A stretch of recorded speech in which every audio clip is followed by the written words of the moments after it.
Pourquoi votre cerveau vous rend aveugle pendant 2 heures chaque jour? Restez avec nous. Le monde que vous voyez n'est pas réel. Vous ne vivez pas dans l'instant même que vous êtes en train de vivre, et rien n'est comme il y paraît. Il s'avère que votre cerveau construit votre réalité au fur et à mesure que vous la vivez. Il modifie vos souvenirs au moment où ils se produisent. Il vit dans d'autres sphères temporelles et vous raconte une histoire du monde qui paraît réelle. Que se passe-t-il? Et qui contrôle vraiment votre vie?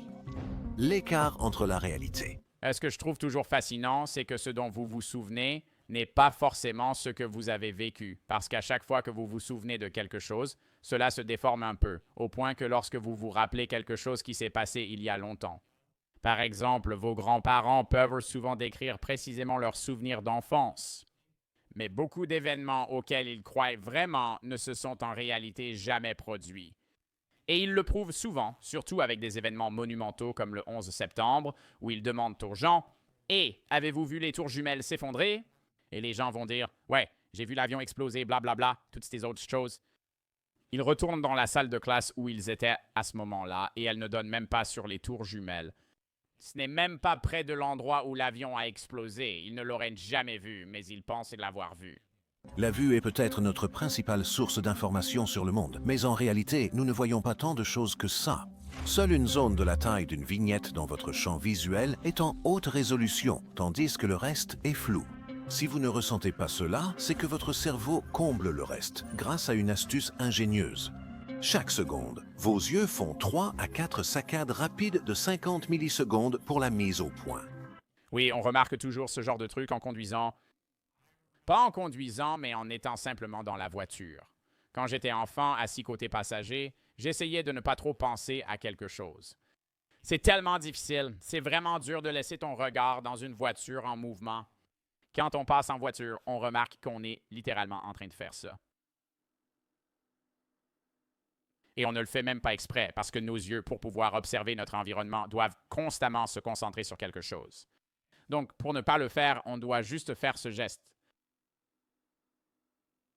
Genre, comme si on louchait un peu ou qu'on laissait nos yeux se voiler. Mais du coup, tout devient flou. Il est littéralement impossible de se concentrer sans que les yeux bougent. Vous analysez votre environnement pour obtenir diverses images que votre cerveau assemble. Pendant une saccade, votre cerveau coupe la vision pour que vous ne voyez pas un flou de mouvements sauvages. Vous êtes donc aveugle environ 2 heures par jour. Si vous pouvez vraiment... Attends, quoi? Lors d'une saccade, ton cerveau fait une pause. Pendant une saccade, c'est quoi ce bordel? Pendant une saccade, votre cerveau Une saccade? désactive votre vision pour ne pas voir un flou de mouvement. Cela signifie que chaque jour, pendant environ 2 heures, votre êtes complètement aveugle. Si on pouvait réellement voir ce que nos yeux voient, ça ressemblerait à quelque chose comme ça. À la place, votre cerveau.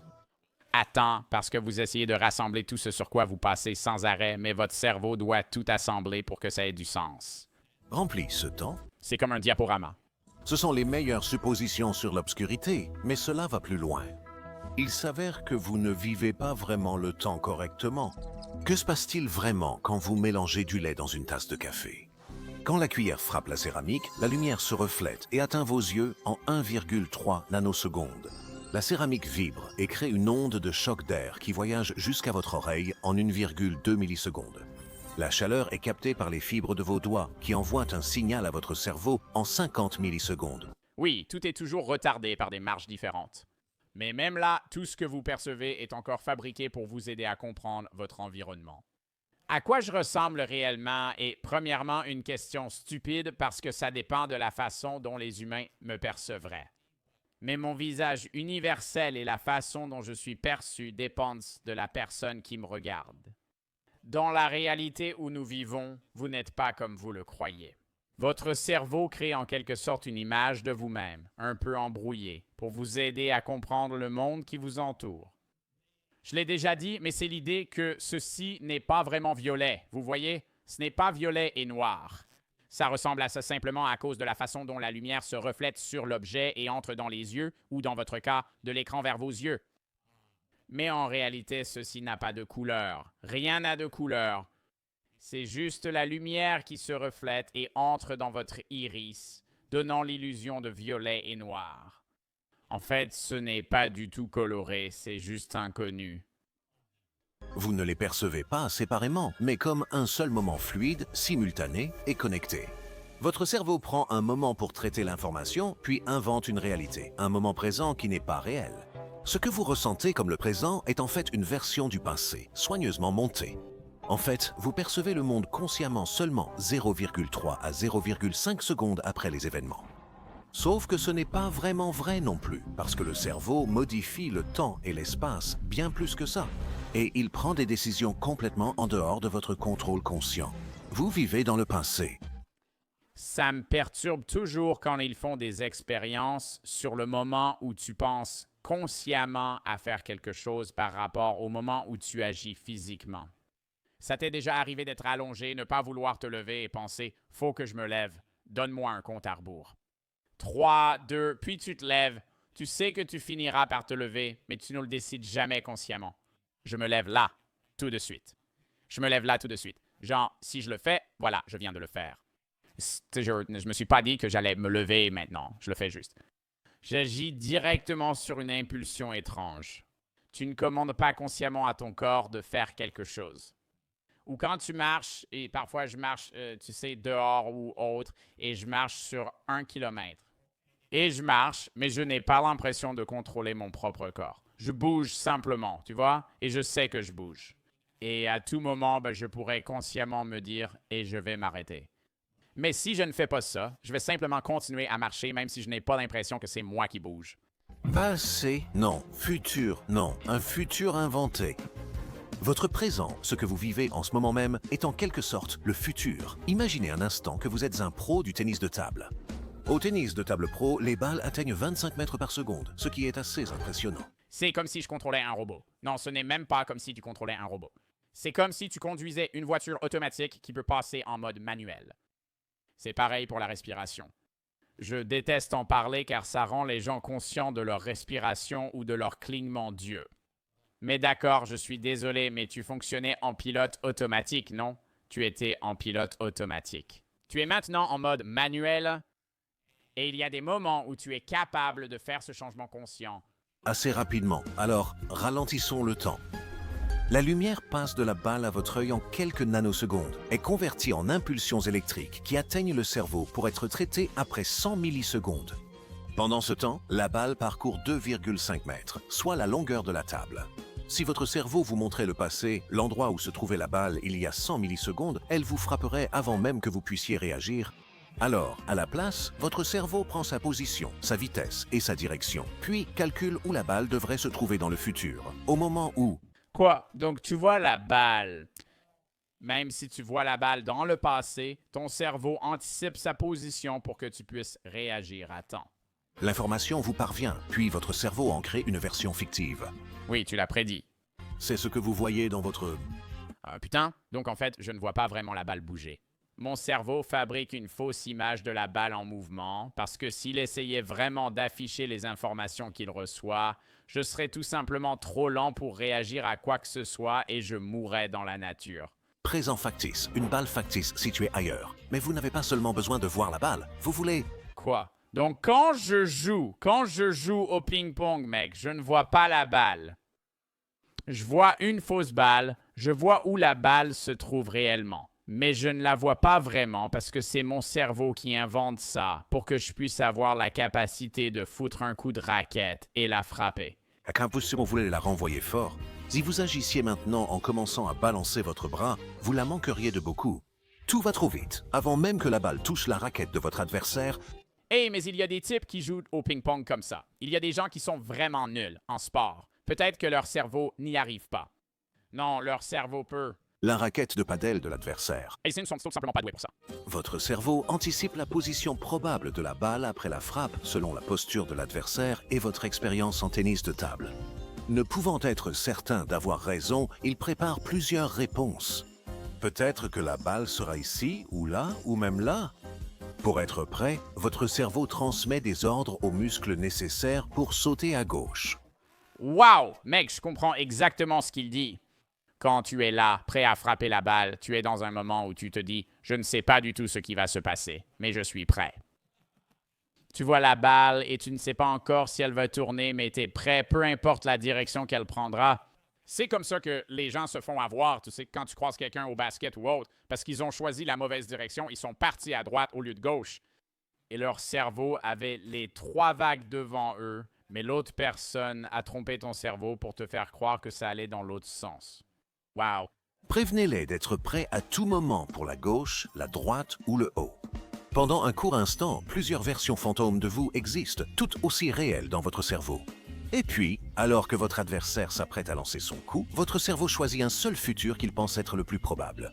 Tous les fantômes sauf un sont effacés. Vous ne vivez jamais que le fantôme qui a gagné, jamais les autres possibilités. L'ordre aux muscles d'exécuter le mouvement gagnant est déclenché avant même que la balle ne soit renvoyée. Vous n'en avez aucune conscience. Au moment où vous voyez consciemment la balle arriver vers vous et décider de la frapper d'une certaine manière, votre corps l'a déjà renvoyée. En fait, votre cerveau a déjà tout décidé. Votre conscience n'est qu'un futur inventé. Une prédiction selon les informations reçues il y a un instant par votre cerveau. Ceci vaut non seulement pour les sports extrêmes comme le tennis de table, mais aussi pour la marche. C'est ce dont je parlais à l'instant. C'est un voyage dans le temps. Après votre partie, vous rentrez chez vous à pied, apparemment en choisissant votre chemin et en réagissant aux choses. Pendant ce temps, votre cerveau fonctionne dans 3 sphères temporelles différentes à la fois. Il traite le retour sensoriel du passé, il calcule l'état actuel de votre corps et il prédit votre avenir. Parce que marcher, c'est intense. Avant même que le signal de votre pied touchant le sol n'atteigne le cerveau, il a déjà envoyé l'ordre à votre pied de faire le pas suivant. Il a déjà calculé les schémas musculaires. Et ton cerveau fait tout ça pour toi. Tu ne le fais jamais consciemment, n'est-ce pas? Tu ne poses jamais manuellement le pied droit ici, le pied gauche là, le pied droit ici, à moins que tu ne te déplaces en synchronie avec d'autres personnes dont tu n'as aucun contrôle sur le système nerveux. Comme dans Squid Game, quand ils y vont. 2, 2, 2. Et ils doivent compter à voix haute et ils doivent tous bouger en unisson de façon communicative. Toi, tu le fais automatiquement. Pour les 2 suivants, mais que se passe-t-il si quelque chose de vraiment catastrophique arrive? Il y a une peau de banane, vous marchez dessus et tu glisses. Comment est-elle arrivée là? Écoutez, ne vous en faites pas, votre cerveau est prêt pour ça. Jusqu'à présent, nous avons parlé de votre cerveau qui prend des décisions pour vous, mais ce n'est pas vraiment vrai. C'est aussi ton niveau de réactivité. Cela dépend de la personne et aussi généralement de l'âge en particulier. Le cerveau et le système nerveux des personnes âgées fonctionnent beaucoup plus lentement. À l'adolescence ou dans la vingtaine ou trentaine, si tu fais une erreur, tu peux souvent te rattraper. Si tu as 80 ans, tu as déjà vu quelqu'un de cet âge trébucher? Il tombe direct la tête la première. Non seulement parce que leurs muscles ne peuvent pas bouger assez vite, mais aussi parce que leur cerveau ne réagit tout simplement pas. Prêt pour ça. Jusqu'à présent, on a parlé de votre cerveau qui prend des décisions pour vous, mais ce n'est pas vraiment vrai. Vous n'avez pas de salle de contrôle centrale où le monde se rassemble. En fait, différentes parties de votre corps perçoivent diverses choses à différents moments. Votre moelle épinière sait généralement des choses avant le cerveau. Et même à l'intérieur de votre cerveau, différentes régions traitent le même événement à des vitesses différentes et prennent des décisions indépendantes. Lorsque votre pied attrape la peau, le gyroscope à l'intérieur de vos oreilles remarque un changement soudain de votre position dans l'espace. Il transmet cette information à votre tronc cérébral et à la moelle épinière, où tout doit aller vite. Ils activent aussitôt des schémas de récupération et donnent des ordres à divers groupes musculaires. En moins de 200 millisecondes, des séquences préprogrammées s'activent pour rattraper votre chute. Vos bras se tendent, votre autre jambe se raidit pour supporter votre poids. Vos muscles abdominaux se contractent pour vous arrêter.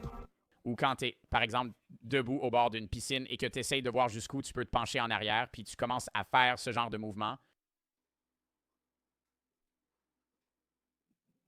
Comme si tu pouvais te rattraper, tu es sur le point de tomber sur un truc. Et vous stabilisez 100 millisecondes après avoir réalisé que vous trébuchez. Votre corps se rétablit déjà. Vous essayez juste de vous rattraper maintenant. On a vu que votre cerveau prédit sans cesse la réalité, décide comment agir, puis vous montre une version éditée, ce qui est logique. Voudriez-vous vraiment être responsable de tout ça? Mais votre cerveau ne prédit pas seulement le monde extérieur. En ce moment, il prédit quelque chose de bien plus complexe. Êtes-vous simplement une prédiction de ton cerveau? Arrête. Oh, arrête. Pourquoi ressentez-vous ce que vous ressentez à propos du monde? J'irai toujours. Je précise simplement, et on en discutera en regardant la vidéo de ce gars. Je dis toujours que je n'ai pas d'âme. Rien en moi n'existe hors de mon corps. et que d'une certaine manière, je n'existe même pas. Mais je dois, dans une certaine mesure, le reconnaître. Pour que je puisse me déréaliser, il doit y avoir une sorte de partie fondamentale de moi qui existe. Parce que je ne suis pas capable de contempler ma propre existence si ce n'est pas le cas. Mais est-ce que je ne fais que penser ça dans ma tête? Et parce qu'à la fin de la journée, je crois que je suis mon cerveau et que mon cerveau, c'est moi. Mais il y a des parties de mon cerveau qui fonctionnent sans que j'aie le moindre contrôle dessus. Et je dirais même que l'inverse est vrai aussi. Mais mon cerveau peut avoir le contrôle dessus. Mais j'en parle comme si mon cerveau n'était pas moi. Comme si une partie de moi, distincte, vivait dans mon cerveau sans être liée seulement à mon fonctionnement. C'est peut-être juste une autre partie de mon cerveau, mais je ne sais pas. Votre faim, votre énergie et surtout vos émotions ne sont pas que des réactions à votre état, mais des prédictions. La prédiction de votre cerveau sur vos besoins ou préparations imminents. Vous mangez ou vous couchez sans doute à des heures similaires. Avant ce moment, votre cerveau libère des hormones pour vous préparer. Oui, c'est pour ça que tu te sens décalé en voyage. Tu te réveilles à 3 heures du matin sans pouvoir aller aux toilettes. Puis je suis dans l'avion et ça me frappe. Je regarde l'heure. C'est l'heure d'aller aux toilettes. Non, c'est toujours à ce moment-là que je fais caca. Je viens de passer pour un idiot. Une prophétie autoréalisatrice. Vous avez faim ou vous êtes fatigué parce que votre cerveau suppose que c'est le moment où c'est nécessaire. C'est ce qui est le plus frappant avec les émotions. Elles ne sont pas seulement des réactions au monde extérieur, ce sont des prédictions. Quand vous allez à une fête, votre cerveau n'attend pas d'être sur place pour voir comment vous vous sentez en fonction de l'ambiance réelle de la fête. Il analyse vos expériences des fêtes passées et qui... Je dirais un peu. Je dirais que tu es quand même un peu réactif. Tu as des attentes sur Weiner sur la façon dont les choses vont se passer, donc tu entres déjà avec une prédiction émotionnelle de comment tu seras. Et si cela ne correspond pas à ta prédiction, tu changeras. Un est censé être présent. Peut-être des amis proches avec qui vous vous sentez en sécurité, ou peut-être des personnes que vous ne connaissez pas, et avec qui la situation sociale est un peu plus incertaine. Votre cerveau se rappelle peut-être d'une fête où vous étiez anxieux, et cette expérience vous est restée. C'est agaçant. Si votre cerveau prévoit de l'anxiété, il ajuste votre rythme cardiaque, vos niveaux d'hormones et la tension de vos muscles avant même que vous n'entriez dans la pièce. Il prépare votre corps à l'anxiété, ce qui vous fait réellement ressentir cette anxiété, confirmant ainsi la prédiction du cerveau, qui sera ensuite enregistrée pour référence future. Est-ce que cela vous donne l'impression de n'être qu'un simple passager, d'être forcé? Tu es capable de contrôler ça dans une certaine mesure, pourtant, c'est ce que je dis. Ton cerveau, toi et ton cerveau, même s'ils ne font qu'un, sont séparés dans le sens où tu es capable, même si ton cerveau te donne ces signaux d'anxiété, de les réprimer et de reconnaître que tu n'entres pas dans une situation dangereuse. Pourquoi suis-je aussi nerveux avant une situation sociale? Ça ira. À vivre tout ce que votre cerveau vous prédit, heureusement, ce n'est pas tout à fait le cas. Votre moi conscient n'est évidemment pas celui qui décide de la plupart des choses au cours de votre journée, mais ce n'est pas là sa véritable utilité, de toute façon. Votre cerveau et les systèmes d'organes décident de beaucoup, mais agissent comme des majordomes qui gèrent les tâches fastidieuses. Vous n'êtes peut-être pas au volant, mais vous êtes le passager qui décide de la destination. Votre moi conscient excelle en planification à long terme et en pensée abstraite. C'est un conteur qui raconte l'histoire de votre vie à votre cerveau et à vous-même, là où les contours de... Frère, parfois je remercie mon corps et je communique honnêtement avec moi-même. Quand j'ai la gueule de bois, mec, je dis littéralement à voix haute ou dans ma tête, je suis désolé. Parce que je sais qu'ils souffrent, tu vois, ils passent un mauvais moment. Ils ne s'amusent pas parce que je ne m'amuse pas. Si je ne m'amuse pas, eux, ils ne s'amusent vraiment pas. Parce qu'il peut y avoir des moments où je m'amuse et eux non. Mais si je ne m'amuse pas, là, c'est carrément la Troisième Guerre mondiale en bas, tu vois? Qui sont eux? Mes organes, le reste de mon corps et mon cerveau. Ces entités qui se chevauchent se fondent les unes dans les autres. Vous voyez la situation globalement, ce que votre machine de prédiction interne ne pourrait comprendre. Vous êtes la partie de vous-même qui peut modifier et écrire de nouvelles prédictions dans le système. Parfois, vous... Même quand tu te pisses dessus, non, car je ne suis pas là. Quand je suis vraiment bourré, je m'endors et me réveille. Je ne me suis jamais pissé dessus. Mais parfois, en me réveillant, je fais pipi dans un tiroir, non? Ou que je pisse dans un coin ou un truc du genre, blablabla. Tu sais, le classique.